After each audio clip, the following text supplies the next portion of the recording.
Assalamualaikum friends, my name is Ali and you are watching to my YouTube channel Ali English Master. I am request to you, if you are new to our channel, then please subscribe to my YouTube channel, like the videos and also do not forget to press the bell icon so that the notification of our upcoming videos this can easily reach you first.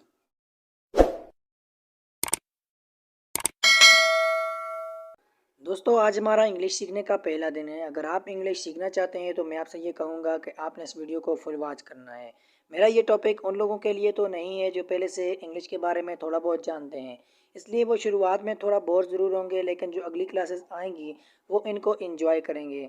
मेरा आज का topic उन लोगों के लिए है जो अभी स्टार्ट में इंग्लिश को सीख रहे हैं और इंग्लिश के बारे में वो पहले इतना कुछ नहीं जानते। तो दोस्तों मैं आपको भी यही कहूँगा कि आप भी इनके साथ जो अल्फाज में आपको वर्ड्स मीनिंग बताऊँ उन पर फोकस करें। तो अगर आप इनके साथ उन अल्फाज को फोकस करते हैं और समझते हैं तो मैं यकीन के साथ आपको ये कहता हूँ कि आप बहुत जल्द इंग्लिश बोलने में माहिर हो जाएंगे।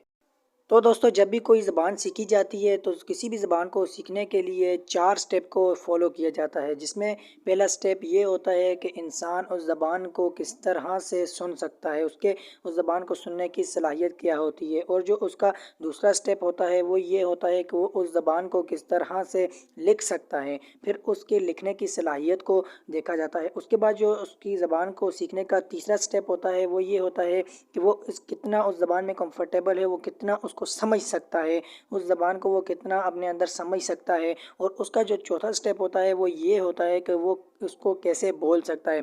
जब आप इन चारों स्टेप को फॉलो करते हैं तो उसके बाद जाकर आप किसी भी ज़बान को बआसानी बोलने में माहिर हो सकते हैं। जब आप इन चारों स्टेप को फॉलो करेंगे तो आप इनकी मदद से कोई भी ज़बान बआसानी सीख सकते हैं। दोस्तों फ़िलहाल मैं आपको इस शुरुआत के लो एंड बेसिक लेवल में तो सिर्फ अल्फाज के मायने ही सिखाऊंगा और मैं आपको इन सिर्फ जो अल्फाज इंपॉर्टेंट हैं उनके मीनिंग सिखाऊंगा। जब हम आगे अपर लेवल की जाने बढ़ेंगे तो इंशाल्लाह फिर मैं आपको सबसे पहले पार्ट ऑफ स्पीच सिखाऊंगा जो कि कंप्लीट इंग्लिश की ग्रामर है, जिसको सीखकर आप कंप्लीट इंग्लिश इंशाल्लाह बोलने के काबिल हो जाएंगे। और फिर आपको ये मालूम हो जाएगा कि आप किस तरह से कोई एप्लीकेशन लिख सकते हैं, कोई मज़ामीन लिख सकते हैं या कोई भी फ़िक्रा बना सकते हैं। तो दोस्तों आपने इस तरह सबसे पहले तो मैं आपको ये कहूँगा कि आपने जो भी मैं आपको बताऊँ आपने उसको याद कर लेना है, उस पर कंप्लीट फोकस करनी है। इंशाल्लाह बहुत जल्द इंग्लिश सीखने के काबिल हो जाएंगे। अब शुरुआत में तो मैं सिर्फ आपको यही अल्फाज मीनिंग बताऊंगा जो कि इम्पोर्टेंट है, तकरीबन जो हर जुमले में यूज़ होते हैं। और दोस्तों मैं आपको एक और गुड न्यूज़ बताना चाहता हूँ। अगर आपकी हैंड राइटिंग भी कुछ इस तरह से गंदी है और आप इस वजह से बहुत ज़्यादा परेशान हैं, आपकी हैंड राइटिंग बहुत ही ज़्यादा बुरी है, आप जब लिखते हैं तो आपको कुछ भी समझ नहीं आता, आपका लिखा हुआ कोई पढ़ नहीं सकता और आप अपनी हैंड राइटिंग को कुछ इस तरह से ब्यूटीफुल हैंड राइटिंग, बहुत ही नाइस हैंड राइटिंग बनाना चाहते हैं जो कि शानदार हो और सब कुछ लिखा हुआ बाकायदा से नज़र आए, तो मैं आपको ये कहना चाहता हूँ कि आप हमारे इस चैनल को ज़रूर सब्सक्राइब करें और हमारी वीडियोस को ज़रूर लाइक करें, ताकि हमारा जब भी कोई नया नोटिफिकेशन आए तो वो बस आसानी सबसे पहले आप तक पहुँच सके। मैं अपनी आने वाली वीडियोज़ में इंशाल्लाह आपको बताऊँगा कि किस तरह से आप अपनी राइटिंग को बेहतरीन बना सकते हैं। सबसे पहले हम बढ़ते हैं अपने फर्स्ट टॉपिक की तरफ, तो चलिए चलते हैं अपने पहले टॉपिक की तरफ और जानते हैं important words meanings।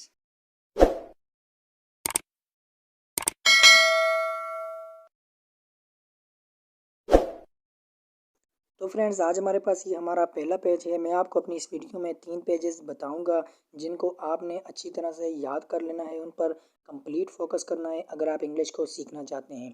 तो ये हमारे पास पहला सबक है। फ्रेंड्स आपको यहाँ फर्स्ट पर लिखा हुआ नज़र आ रहा होगा आई। आई का मतलब होता है मैं, आप खुद, यानी आई मीन मैं। सेकंड वी, वी का मतलब होता है हम, वी हम। यू मीन तुम, यू तुम। फोर्थ नंबर पर लिखा हुआ है दे का मतलब होता है वो। आगे लिखा हुआ भी है ब्रैकेट में दो या दो से ज़्यादा लोग। वैसे अगर एक शख्स हो तो उसके लिए लफ्ज़ ही का इस्तेमाल होता है या शी का, लेकिन जब दो या दो से ज़्यादा हों तो वहाँ पर दे का लफ्ज़ लगाया जाता है। उसके बाद नेक्स्ट आपको लिखा हुआ नज़र आ रहा होगा हिज। इसका मतलब होता है उसका, और नीचे फिर लिखा हुआ है हेर, इसका मतलब भी होता है उसका।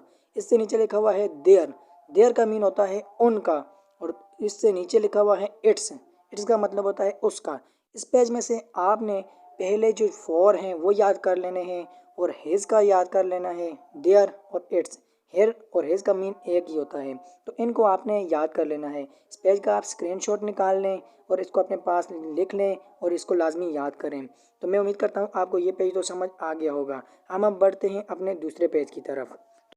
तो फ्रेंड्स ये है हमारा दूसरा पेज। इस पे आपको फर्स्ट नंबर पर लिखा हुआ नज़र आ रहा होगा हु। हु मीन कौन। Second whom. वॉम किसको। नीचे विच कौन सा। आगे व्हाट मीन क्या। नेक्स्ट वाई मीन क्यों। नेक्स्ट माई मीन मेरा। आगे ऊपर अवर हमारा। देयर उनका। एटवांस अचानक। एट फर्स्ट शुरू में। एट मोस्ट ज़्यादा से ज़्यादा। ऑलरेडी पहले से। हु कौन। वॉम किसका। विच कौन सा। व्हाट क्या। वाई क्यों। माई मेरा। अवर हमारा। देयर उनका। एडवांस अचानक। एट फर्स्ट शुरू में। एट मोस्ट ज़्यादा से ज़्यादा। ऑलरेडी पहले से। मैंने इन तमाम वर्ड्स के साथ आगे उर्दू भी लिखी हुई है। अगर आपको कोई वर्ड्स इंग्लिश में ताकि समझ नहीं आता तो आप बआसानी जो उर्दू लिखी हुई है वहाँ से उस वर्ड्स को समझ सकें और उसका उर्दू में तर्जमा कर सकें। तो आपको मैं उम्मीद करता हूँ ये पेज भी समझ आ गया होगा। आपने इसका भी या स्क्रीनशॉट निकाल लें या इसको अपने पास लिख लें। इस पर लाजमी फ़ोकस करें और इसको याद करें। अब हम बिना वक्त ज़ाया किए बढ़ते हैं अपने तीसरे पेज की तरफ। तो फ्रेंड्स ये है हमारे पास हमारा तीसरा पेज। इस पेज में मैंने चंद अहम वर्ड्स का मज़ीद इजाफा किया है ताकि जो इंग्लिश के बुनियादी बिल्कुल जो बुनियादी वर्ड्स होते हैं उनकी आपको थोड़ी बहुत समझ आ सके। आपने इस पेज को भी लाजमी याद करना है। अब आप देख सकते हैं इस पेज पे हमें फर्स्ट नंबर पर लिखा हुआ नज़र आ रहा है थाट। थाट का मीन होता है सोचा। नेक्स्ट है माइट मीन हो सकता है। नेक्स्ट डोंट मीन नहीं। वाइल जब के। कैरी मीन ले जाना। बेस कहते हैं बुनियाद को। नीचे माइन कहते हैं अहम। नीचे एज आसानी कम।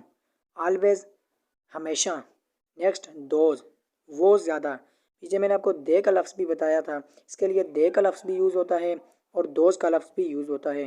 वो आप जो लगाना चाहें लगा लें। वो ज़्यादा वो के लिए दे का लफ्ज़ भी और दोज का लफ्ज़ भी यूज़ होता है। तो इनको आपने लाजमी याद कर लेना है। फर्स्ट नंबर पर थाट सोचा। माइट हो सकता है। डोंट नहीं। वाइल जबकि। कैरी ले जाना। बेस बुनियाद। माइन अहम। एज आसानी कम। ऑलवेज हमेशा। दोज वो ज़्यादा। आपने इन तीनों पेजेस को लाजमी याद करना है। इन पर लाजमी फ़ोकस करनी है और आपने इन पेजेस को याद कर लेना है।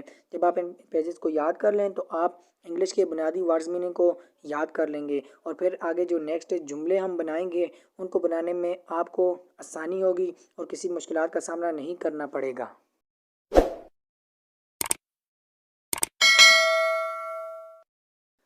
तो फ्रेंड्स ये थी हमारी आज की वीडियो। मैं उम्मीद करता हूँ आपको हमारी वीडियो पसंद आई होगी। अगर आपको हमारी वीडियो पसंद आई है तो प्लीज़ हमारे चैनल को सब्सक्राइब करें, वीडियो को लाइक करें और साथ में घंटी के बटन को दबाना हरगिज़ ना भूलें ताकि हमारी इसी तरह की नई आने वाली वीडियोज़ का नोटिफिकेशन सबसे पहले बआसानी आप तक पहुँचता रहे।